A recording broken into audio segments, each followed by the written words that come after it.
स्वामी चरित्र सारामृत अध्याय 15। या अध्यायात स्वामी समर्थ महाराजांच्या कृपाळूपणाचे आणखी एक दिव्य रूप उलगडते। एकदा एका गावात स्वामी समर्थ महाराज आले होते। महाराजांच्या दर्शनासाठी गावातील अनेक भक्त मोठ्या श्रद्धेने येत होते। त्या गर्दीत एक गरीब पण अतिशय भक्तिभाव असलेला माणूसही होता। त्याचे आयुष्य अत्यंत कष्टमय होते। रोजंदारीवरती काम करून कसाबसा संसार चालवत असे, तरी सुद्धा त्याच्या मनात स्वामींबद्दल अढळ श्रद्धा होती। तो माणूस स्वामींच्या चरणी येऊन म्हणाला, स्वामी, माझ्याकडे काहीच नाही, घरात भाकर नाही, संसार धड चालत नाही, पण मला तुमच्यावर खूप विश्वास आहे।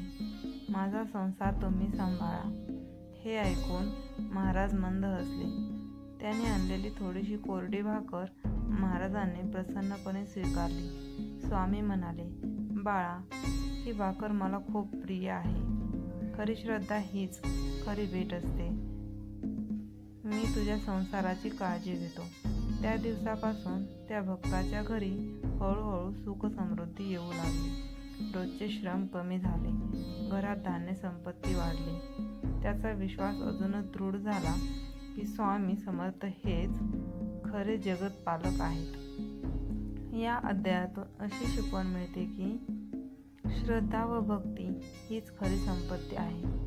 देवाला मोठमोठ्या वस्तू नको, तो फक्त प्रेम, श्रद्धा व विश्वास स्वीकारतो। जो आपला संसार परमेश्वरावरती सोपवतो, त्याचा भार तो स्वतः उचलतो। अशा प्रकारे अध्याय 15 आपल्याला हे जाणवून देतो की स्वामी समर्थ महाराज भक्तांच्या आयुष्यातील दुःख हरवून त्यांना समाधान, आनंद व सुखाचा अनुभव देतात।